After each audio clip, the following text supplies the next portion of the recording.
콩콩팥팥, 심은 대로 거둔다라는 주제로 말씀을 나누기를 원합니다.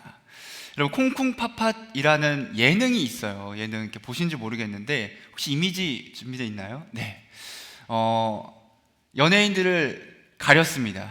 최대한 없는 이미지를 찾았고, 여러분, 콩콩팥팥, 사실 이 이미지는 오늘 말씀과 전혀 상관없는 여러분들의 집중을 위한 어그로 아닌 어그로인데, 제목을 지어야 되는데 너무 길면 여러분 또 이게 주보에 다 안 들어가거든요. 그래서 제가 고민하다가 좀 줄여야겠다. 그래서 오늘의 주제는 이제 콩 심은 데 콩 나고 팥 심은 데 팥 난다라는 건데, 여러분 이게 속담으로 있죠. 콩 심은 데 콩 나고 팥 심은 데 팥 난다. 이 속담이 어떤 의미이냐면, 모든 일은 그 근본에 따라서 그 결과가 나타난다라는 의미입니다.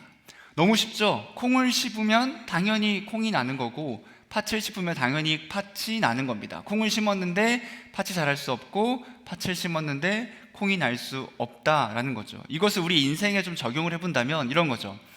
내가 누군가에게 친절을 베풀어요. 그러면 상대방이 어떻게 생각하죠? 그 사람에 대해서 되게 좋은 마음, 긍정적인 마음이 생겨나는 거고, 반대로 내가 누군가를 괴롭히고 못살게 굴고 나쁘게 대한다면 그 상대방도 그에 따라서 그 사람을 향한 분노와 미움 등의 나쁜 감정이 생길 수밖에 없는 거죠. 즉, 내가 심은 대로 거두게 된다라는 겁니다. 오늘 말씀에서도 이러한 심은 대로 거둔다는 그 세상의 이치를 통해서 우리에게 그 복음을 전해주고 있는 말씀입니다.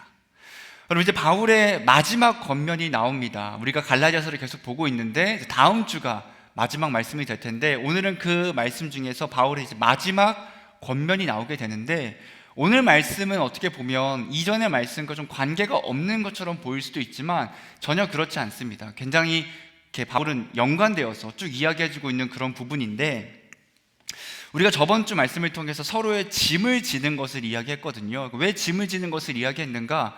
우리가 성령의 열매를 이야기하면서 그 성령의 열매가 우리의 실제적인 삶에 어떻게 나타나야 돼야 하는가를 바울이 이야기해줬고, 오늘 말씀에서는 그와 동일하게 이제 복음을 들음으로 말미암아 예수님께 구원받은 우리가 그렇다면 이 세상을 살아갈 그때에 어떻게 살아가야 하는지를 똑같이 이야기해주고 있다라는 거죠. 6절 말씀을 보면 6절 말씀은 좀 뜬금없이 볼 수 있습니다. 6절 말씀에서 이렇게 이야기합니다. 가르침을 받는 자는 말씀을 가르치는 자와 모든 좋은 것을 함께하라 라고 이야기하죠.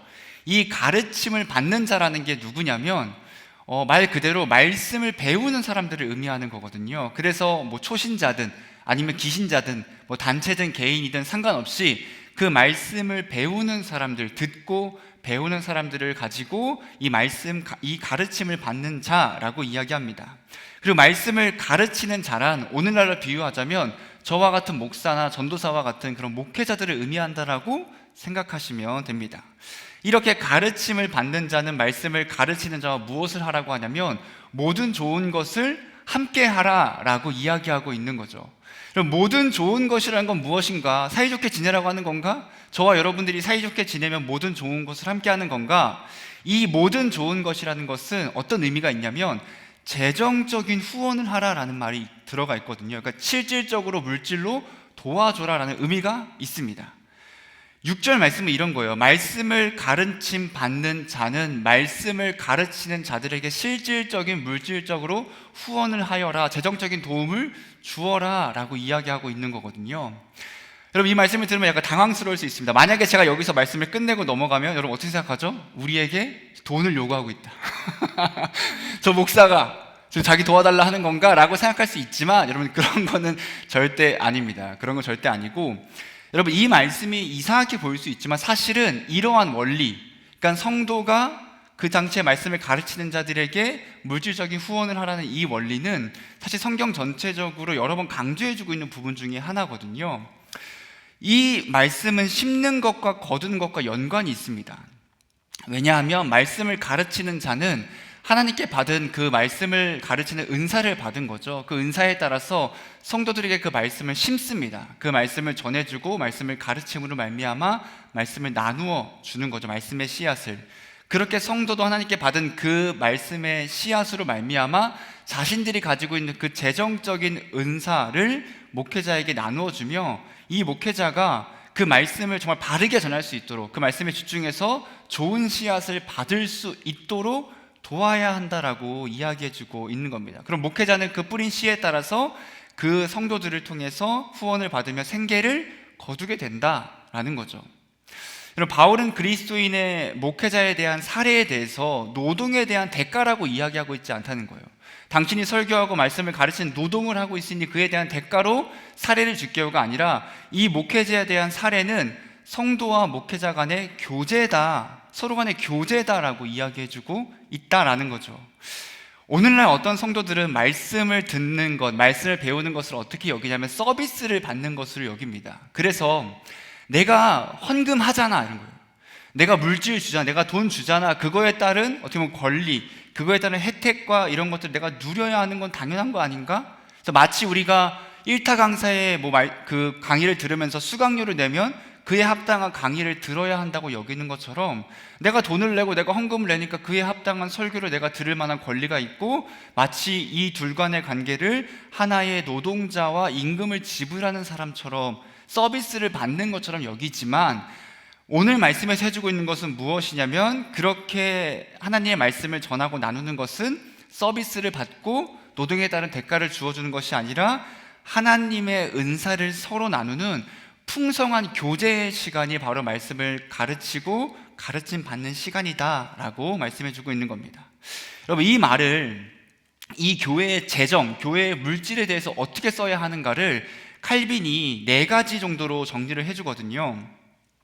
크게 4가지 부분으로 할당하라고 이야기합니다. 성직자와 교회 내 구제, 그리고 교회 유지, 교회 외부에 대한 구제거든요. 이렇게 이야기해줍니다. 기독교 강요에서 교회의 수입은 4부분으로 할당되었다. 즉 성직자들을 위하여 한 부분, 교회 내의 가난한 자들을 위하여 다른 한 부분, 교회당과 다른 건물들의 처소를 수리하여 보호하기 위하여 셋째 부분, 교회 바깥에 있는 자들과 가난하여 궁궁에 빠진 자들 모두를 위하여 넷째 부분이 마련되었다. 그래서 교회에 대한 물질은 이렇게 4가지로 사용해야 한다라고도 칼빈은 말해주고 있다라는 거죠.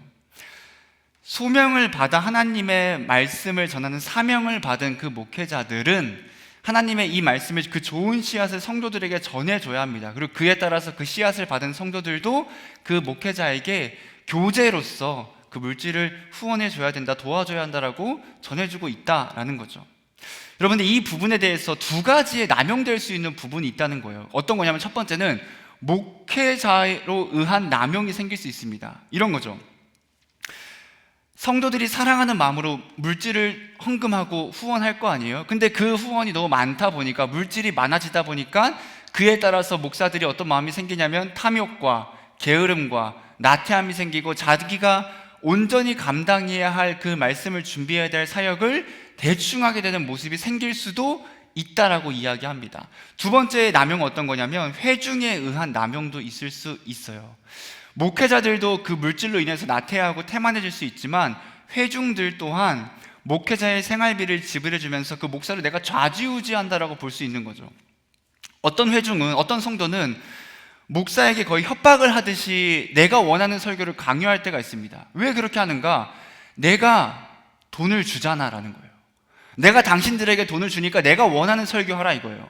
헌금 설교하지 말고, 봉사 설교하지 말고, 뭐 해라, 심판이다, 지옥이다 이런 거 하지 말고 우리 위로해주고 우리 회복해주고 옳다 옳다 좋다 좋다라고 하는 설교만 하라고 이야기한다는 거죠. 또 어떤 성도들은 교회를 나간다고 목사에게 협박합니다. 나 이러면 교회 나갑니다. 나 이러면 교회 안 다닙니다. 여러분, 그 안에 어떤 게 들어가 있냐면, 우리 사실은 인원이 많으니까 한 명이 나가는 것에 대해서 물론 영혼적으로는 당연히 안 되지만, 그래도 그 한 명이 나간다 그래서 뭔가 물질적으로는 교회에 큰 타격이 없는데, 이게 이제 인원이 적은 교회일수록 그런 협박이 더 심해집니다. 나 교회에 나갈 겁니다. 이러면 못 다닙니다. 이게 어떤 거죠? 괜찮겠어? 당신 나 교회 나가면 괜찮겠어? 내가 내는 헌금, 내가 하고 있는 봉사들, 내가 하고 있는 모든 것들 나 없어도 괜찮겠어? 라고 하면서 마치 내가 물질적 후원을 하는 걸로 그 목사의 생계를 좌지우지하는 것처럼 여기고, 심지어 그때도 이 목회자들은 자신이 부양할 가족들이 있기 때문에 그러한 어떻게 보면 유혹, 그러한 협박에 흔들리게 될 수도 있다라는 겁니다. 이러한 남용이 있을 수 있다라는 거예요. 하지만 그렇기 때문에 이 오늘 말씀에서 말씀을 가르치는 자와 말씀을 가르침을 받는 자들, 즉 목회자와 성도의 올바른 관계는 서로 거래하며 서비스를 주는 관계가 아니라 어떻게 이야기하고 있냐면 목회자와 성도는 교제와 협력의 관계이다라고 전해주고 있는 겁니다. 서비스와 거래의 관계면 서로 협박하고 서로가 나병될 수 있는 부분이 있지만 그게 아니라는 거예요. 교제하고 함께 사랑하고 협력하는 관계라고 이야기하면서 목회자는 자신들의 양들을 위해서 어떻게 내가 잘 목양할 수 있을까, 좋은 말씀의 씨를 뿌릴 수 있을까를 더 준비하고 더 공부하는 게 저의 사명이고, 또한 성도들도 그에 따라서 그 바른 말씀을 받고 그 바른 말씀을 전하는 목회자를 위해서 서로가 사랑과 긍휼과 자비와 존중과 함께하는 교제의 마음으로 서로가 서로를 바라봐주고 함께해 주어야 한다라는 것입니다. 여러분, 이제 7절 말씀에서 바울은 이 심는 것과 거두는 것에 대해서 더 확장해서 이야기해주고 있거든요. 사람이 무엇으로 심든지 그대로 거두리라라는 그 복음의 원리에 대해서 이야기해주고 있습니다. 크게 정말 간단하게 두 가지 측면을 볼 수 있거든요. 하나는 말 그대로 심은 대로 거둔다라는 거예요. 심은 대로 거둔다. 여러분, 농업을 생각해 보면 수확을 하기 위해서 가장 중요한 건 뭐죠? 씨를 뿌려야 돼요, 먼저. 그러니까 씨를 뿌려야 수확이 있겠죠. 아무것도 안 뿌리면 안 되는 거고, 이때 그 씨의 종류가 무엇이냐, 그 씨의 질이 어떤가, 그 씨의 양이 어떤가에 따라서 그 수확이 정해지게 되는 겁니다. 수박 씨를 뿌리면 수박을 거두는 거고, 토마토 씨를 뿌리면 토마토를 거두게 된다라는 거죠. 그리고 좋은 씨를 뿌리면 좋은 열매를 수확하는 거고, 나쁜 씨를 뿌리면 나쁜 열매를 얻게 되는 거고, 씨를 적게 뿌리면 적은 것을, 많이 뿌리면 많이 수확할 수 있게 된다라는 거죠. 이렇게 오늘의 말씀은 명확합니다. 뿌린 대로, 심은 대로 거둘 것이다 라는 거죠. 두 번째로는 심는다면 반드시 거두게 될 거라는 거예요. 심는다면 반드시 거두게 될 거다. 씨를 뿌리고 싹이 나고 열매를 맺는 데까지는 오랜 시간이 걸리겠죠. 우리가 보기에 나지 않는 것처럼 보이고 이게 맞는 건가 생각이 들어도 명확한 건 뭐죠? 씨를 뿌리고 그걸 잘 가꾸면 시간이 지나면 그 씨는 반드시 싹이 나고 반드시 열매를 맺게 된다는 그 원리를 오늘 말씀을 전해주고 있는 겁니다. 도덕적, 영적 원리도 똑같다라는 거예요. 여기서 심는다는 것은 어떤 거냐면, 내가 진짜 씨를 심는 게 아니라 우리의 삶 가운데 이 씨를 심는다는 것은 우리가 실질적으로 세상 가운데서 우리의 삶에서 행동하고 생각하고 또한 말로 나타내는 그 모든 것이 여기서 말하는 심는다라는 의미거든요. 좋은 것을 심으면 좋은 것이 나는 거고, 나쁜 것을 심으면 나쁜 것이 오게 된다라는 겁니다. 그럼 어떤 사람들은 콩을 심고도 팥이 나오기를 기대합니다. 내가 나쁜 것을 심고도 좋은 것을 거두기를 기대한다는 거죠. 근데 그걸 어떻게 말하고 있냐면, 그것은 스스로를 속이는 거다라고 이야기해주고 있는 거예요. 내가 심은 것과 다른 것이 자라고 있다 그래서 지금 나는 분명히 수박을 심었는데 토마토가 나와요. 이거 좀 씨가 잘못된 것 같은데요 라고 할 수 없다라는 거죠. 여러분, 이것은 어떻게 이야기하고 있냐면 하나님을 업신 여기는 거다. 즉 비웃는다는 거예요. 하나님, 나는 분명히 좋은 것을 심었는데 왜 나쁜 게 나오죠? 이거 좀 잘못된 것 같은데요?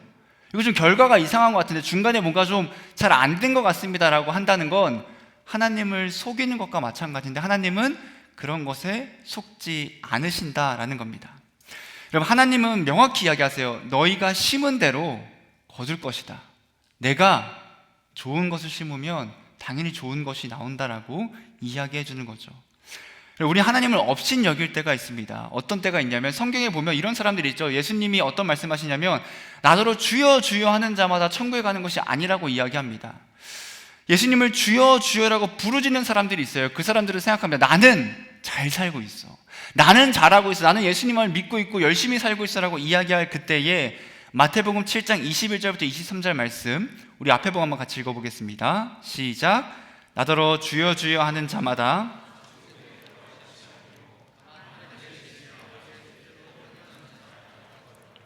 그날에 많은 사람이 나더러 이르되 주여 주여 우리가 주의 이름으로 선지자 노릇하며 주의 이름으로 귀신을 쫓아내며 주의 이름으로 많은 권능을 행하지 아니하였나이까 하리니, 그때 내가 그들에게 밝히 말하되 내가 너희를 도무지 알지 못하니 불법을 행하는 자들아 내게서 떠나가라 하리라.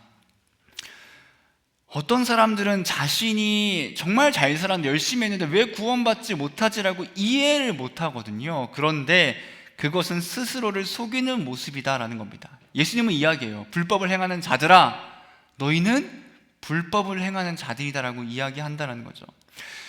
그들은 이렇게 생각했어요. 자신들의 본심, 본 마음을 하나님을 모르실 거라고 생각한 거예요. 그래서 겉으로 드러나는 것만을 가지고 내가 이렇게 했잖아요, 근데 왜 안 되죠? 라고 이야기하는 거죠. 근데 예수님은 무엇을 보시냐면 그 사람의 겉모습이 아니라 그 사람의 중심을 보는 겁니다. 우리는 여러분 하나님을 업신여기고 있지 않습니까? 이렇게 생각하지 않습니까?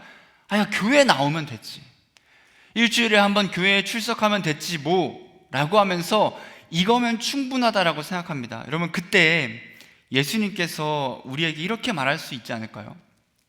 예수님, 저 정말 교회 열심히 다녔습니다, 저 정말 예수님 믿고 예수님 말씀대로 살았습니다라고 이야기할 그때 예수님께서 우리에게 이렇게 말씀하실 것 같아요.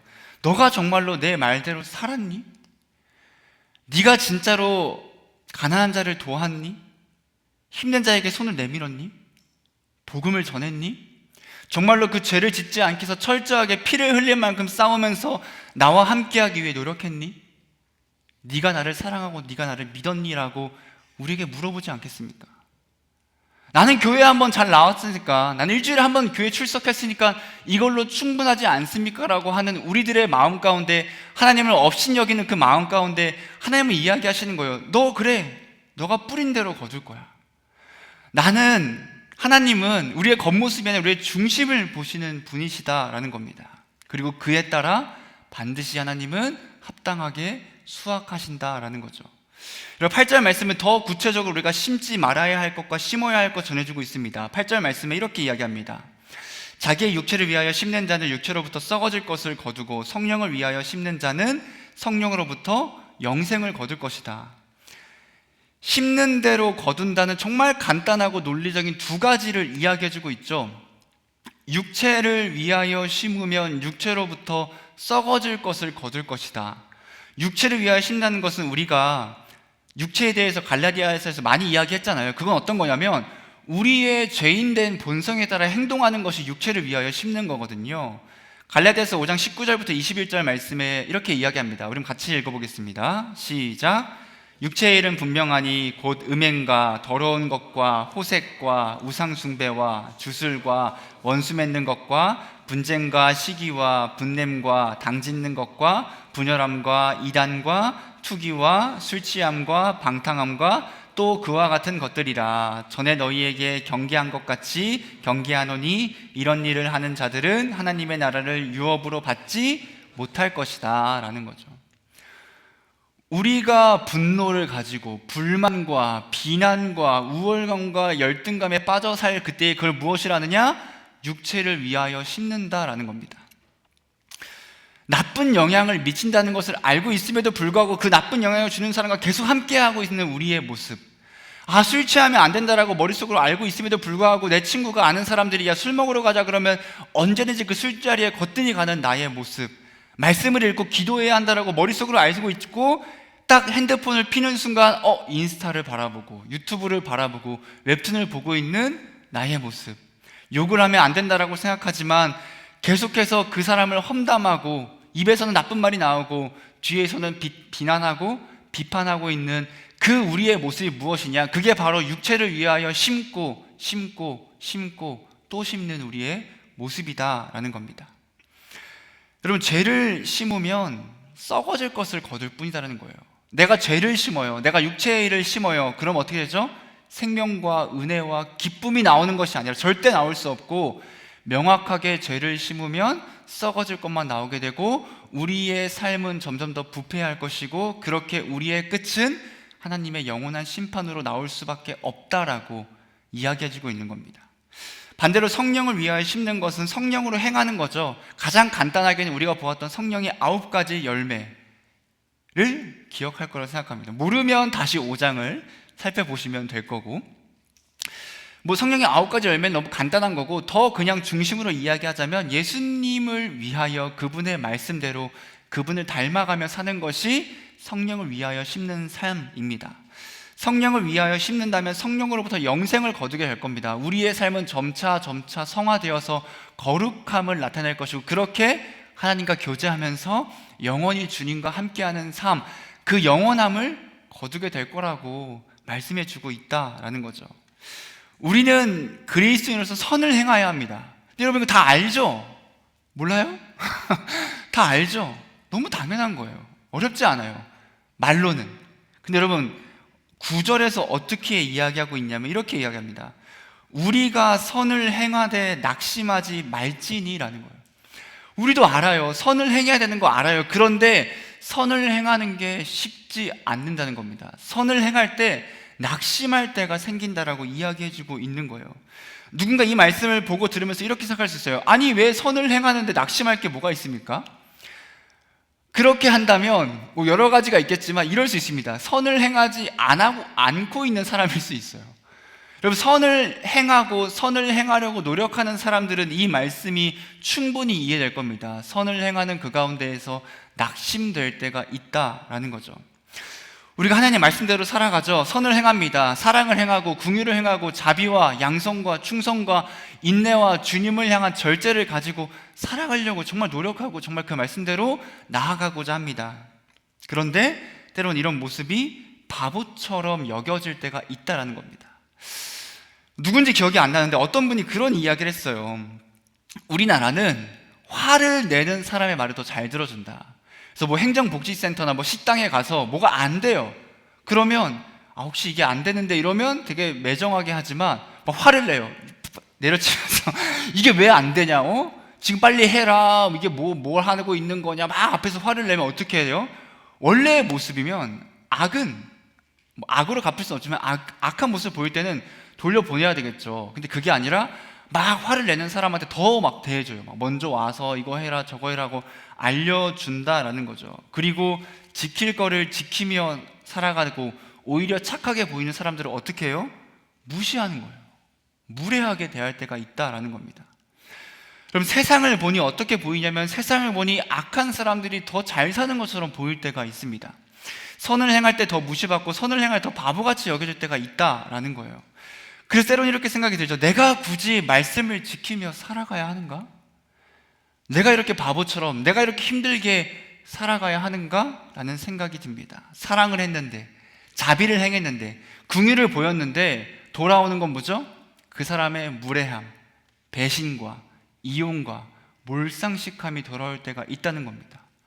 하나님의 섭리는 하나님의 이치는 선은 선한 것으로 악한 것이면 때 악한 것으로 나오는 게 이치인데 때로는 세상 가운데 그렇지 않은 것처럼 보일 때가 있다는 거예요. 나는 선을 심었는데 돌아오는 건 그 매정함과 그 악함일 때가 있다는 거죠. 그래서 선을 행할 때 어떤 마음이 생겨요? 낙심될 때가, 무너질 때가, 포기하고 싶을 때가 있다는 겁니다. 그러면서 나도 악은 악으로, 눈에는 누로, 이에는 이로 하면 안 되나? 라는 거죠. 그런 마음 들지 않습니까? 나를 감히 괴롭혀? 감히 힘들게 오케이 나한테 똑바로 안 해? 여러분 아니에요. 똑바로 안 해? 나도 너 무시한다 하고 만약에 제가 똑같이 악은 악으로 갚을 수도 있겠죠. 그런 마음이 들 수 있겠죠. 근데 여러분 이래서 우리가 말씀을 잘 읽고 기억해야 되는 거거든요. 마태복음 5장 38절부터 42절에 이렇게 이야기합니다. 한번 같이 읽어볼까요? 시작. 또 눈은 눈으로 이는 이로 갚으라 했다는 것을 너희가 들었으나 잠깐만요. 이게 틀린 말이 아니라 이게 구약의 말씀이에요. 구약의 법칙이거든요. 39절부터 같이 읽어보겠습니다. 시작. 나는 너희에게 이르노니 악한 자를 대적하지 말라. 누구든지 내 오른편 뺨을 치거든 왼편도 돌려대며 또 너를 고발하여 속옷을 가지고자 하는 자에게 겉옷까지도 가지게 하며 또 누구든지 너로 억지로 우리를 가게 하거든 그 사람과 심리를 동행하고 내게 구하는 자에게 주며 내게 꾸고자 하는 자에게 거절하지 말라.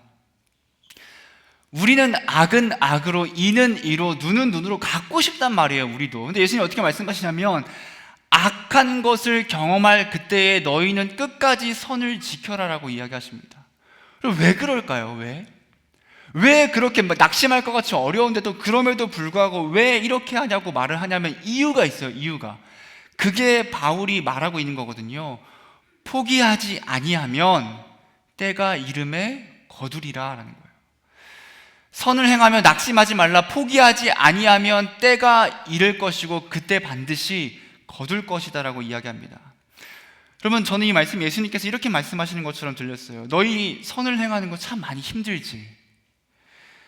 하나님 말씀대로 살아가는 거 힘들지, 선을 행하면 오히려 악으로 갚고, 내가 아무리 열심히 선을 행하며 살아도 사람들이 알아주지 않고 더 악한 사람들이 넘치지, 힘들지. 그런데 너희 포기하지 마라. 포기하지 마라. 그럼에도 불구하고 너희 포기하지 마라. 왜? 반드시 때에 따라서 거둘 때가 올 거다라고 말씀하신다는 거죠. 여러분, 하나님께서는 다 아십니다. 이 땅에서 그 열매가 보이지 않을 수도 있습니다. 믿는 자들이 더 가난하게 살 때도 있을 거고, 더 불합리하고 더 힘들게 살 때도 분명히 있습니다. 반대로 믿지 않는 자들, 불법을 행하고 불합리하게 살아가는 그 사람들이 인맥과 학연과 지연과 혈연을 통해서 떵떵거리며 성공하는 거 보면 어떡하죠? 답답하죠. 왜 나는 선을 행하며 살아가는데도 저렇게 악을 행하며 살아가는 사람들은 떵떵거리며 살아갈까 생각이 듭니다. 예수님의 말씀대로 사는 것이, 예수님의 뜻에 따라 사는 것이 무가치해 보이고 무의미해 보일 때가 있다라는 거죠. 그리고 낙심하고 포기하고 싶은 유혹이 찾아옵니다. 근데 그때 어떻게 말씀하시냐면, 하나님께서는 포기하지 마라 라는 겁니다. 여러분, 뿌린 대로 거둔다는 이 말씀이 우리에게 소망이 되는 이유는 딱 그거예요. 진짜 뿌린 대로 거둘 것이라는 거예요. 뿌린 대로 거둘 것이다. 우리가 복음의 씨앗을 뿌리고 성령을 위하여 심을 때 우리에게 그에 합당한 것을 거두게 될 때가 올 겁니다. 하나님과의 영원한 교제, 주님의 그 영원한 생명을 누리는 그 날이 반드시 오게 된다라는 거죠. 이것이 신약에서, 그리고 성경 전체에서 우리에게 전해주고 있는 소망이에요. 소망. 환난은 인내를, 인내는 연단을, 연단은 소망을 이루는 줄 압니다. 환난 가운데서도 인내해야 되는 이유는 우리에게 그 때에 따라 거둘 그 소망의 날이 분명히 있기 때문이다라고 말해주고 있다는 거죠. 여러분, 그렇게 바울은 10절에서 이렇게 이야기합니다. 그러므로 우리는 기회 있는 대로 모든 이에게 착한 일을 하되 더욱 믿음의 가정에게 할지니라.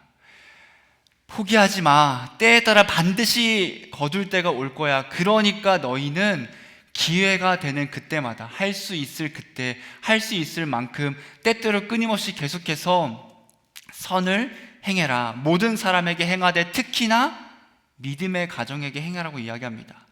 이 믿음의 가정은 우리와 함께하는 이 성도들을 의미하는 거예요. 믿는 사람들을 의미하는 겁니다. 우리는 믿지 않는 사람들에게도 당연히 사랑을 전해야 하지만, 어떻게 보면 우리의 첫 번째 눈길이 가야 하는 사람들은 그 믿는 사람들 안에서 먼저 그 선을 행해야 한다는 거죠. 어려운 사람들을 도와주는 것도 있지만, 내가 말 그대로 사랑하고 용서하고 이해하고 또한 함께하는 그 모든 것을 우리 교회 안에서 우리 성도들끼리 먼저 이루어야 한다라는 거죠. 여러분, 이 안에서는 어떠한 사랑도 행하지 않아요. 막 옆에 사람 미워, 막 싫고 인사도 안 해요. 근데 전혀 모르는, 믿지 않거나 밖에 사람들에게 막 친절을 대해요. 좋죠. 그런데 모순이죠. 교회 안에서는 어떠한 사랑도 행하지 않는데 밖에서는 잘해요. 너무 좋은 모습일 수 있지만, 바울이 이야기하는 것은 먼저 믿음의 가정에게 그 선을 행하라 라고 이야기하고 그에 대한 파동이 있죠. 파급이 있는 겁니다. 그렇게 우리의 사랑을 점점 넓혀가면 되는 겁니다. 우리 모두는 복음을 받고 예수님을 말미암아 구원받은 사람들입니다. 우리는 무엇을 심고 있습니까, 여러분? 육체를 위하여 심는 삶을 살고 있습니까? 아니면 성령을 위하여 심는 삶을 살아가고 있습니까? 여러분, 심은 대로 거두는 겁니다. 그리고 이것은 내가 믿음에도 불구하고 죄를 행하면 구원받지 못한다는 게 아니에요. 이 말의 본질은 무엇이냐면, 성령이 함께하는 자들은 성령을 위하여 심게 된다, 심어야 하고 심을 수밖에 없음을 이야기하고 있는 겁니다. 예수님을 믿으며 산다는 게 때때로 참 너무 힘들 때가 있죠. 누가 인정해 주는 것도 아니죠. 너 예수님 믿어, 와 대단하다 라고 누가 합니까? 누가 합니까? 욕을 안 하면 다행이다라는 생각이 듭니다. 선을 행하면 바보 취급받고 선을 악으로 갚는 도무지 참을 수 없는 파렴치한 사람들을 만날 때가 참 많이 있습니다. 예배를 드리는 그 시간이 아깝게 느껴질 때가 있습니다. 이 시간에 내가 공부하면 되는데, 이 시간에 내가 돈 벌면 되는데, 내가 승진하기 위해서, 취업하기 위해서 이 모든 것이 무가치하게 여겨질 때가 있다라는 겁니다. 근데 여러분, 신앙생활이라고 하는 것은 무엇을 바라보고 하는지 아십니까? 수많은 물질의 복, 성공, 기도의 응답, 사람들과의 관계? 그럼 다 아닙니다. 신앙생활 뭐 보고 해야 되는지 아십니까? 그냥 예수님 보고 하는 거예요. 여러분, 신앙생활 그냥 예수님 보고 하는 거예요. 내가 나를 구원해 주신 그분을 믿기 때문에, 내가 그분을 너무너무 사랑해서 그분을 예배하는 게 너무 기쁘고 그분과 함께하는 그 순간순간이 너무너무 행복하기 때문에 우리는 예배하며 예수님과 함께 동행하며 나아가는 겁니다. 그렇게 예수님의 말씀대로 무엇을 받기 때문에가 아니라 내가 그분을 믿기 때문에 이 말씀대로 살아가는 겁니다. 여러분, 이게 갈라디아서를 통해서 하나님께서 우리에게 말씀하시는 복음이에요. 복음. 여러분, 신앙생활을 하면서 어려움이 있습니다. 너무 많습니다. 낙심하지 말라라고 이야기할 정도로 낙심할 상황들이 많이 생깁니다. 억울하십니까? 답답하십니까? 당연한 거예요. 당연한 거예요. 신앙생활 하면서 어려움이 없을 수 없고, 어려움이 없다면 내 자신을 돌아봐야 합니다. 오히려 어려움이 있는 청년들은 정말 열심히 신앙생활을 하고 있는 겁니다. 치열한 고민과 치열한 싸움이 있는 청년들은 열심히 신앙생활을 하고 있기 때문에 그런 모습이 생기는 겁니다. 여러분, 그 가운데 낙심하지 않기 바랍니다. 무너지지 않기 바랍니다. 인내하시기를 바랍니다. 무엇을 보며 인내하죠? 예수님의 그 거두실 날을 바라보며, 내가 그분과 함께할 그 날을 바라보며, 그 소망을 바라보며, 때론 걷는 그 시간이 너무 힘들고 낙심될지언정 포기하지 않고 끝까지 주님과 동행하며 반드시 심은 것을 거둘 때가 올 겁니다. 여러분, 그날을 기대하시고 그날을 소망하시며 오늘 하루도 그리고 주님을 만날 그날까지를 주님을 위해 살아가는 우리 모두가 되기를 축복합니다. 이 시간 함께 찬양하기를 원합니다. 찬양할 그때에 주님, 수많은 어려움이 있을 그때에도 내가 인내하겠습니다. 주님의 그 소망을 바라보며 인내하겠습니다라고 고백하며 나아갑시다.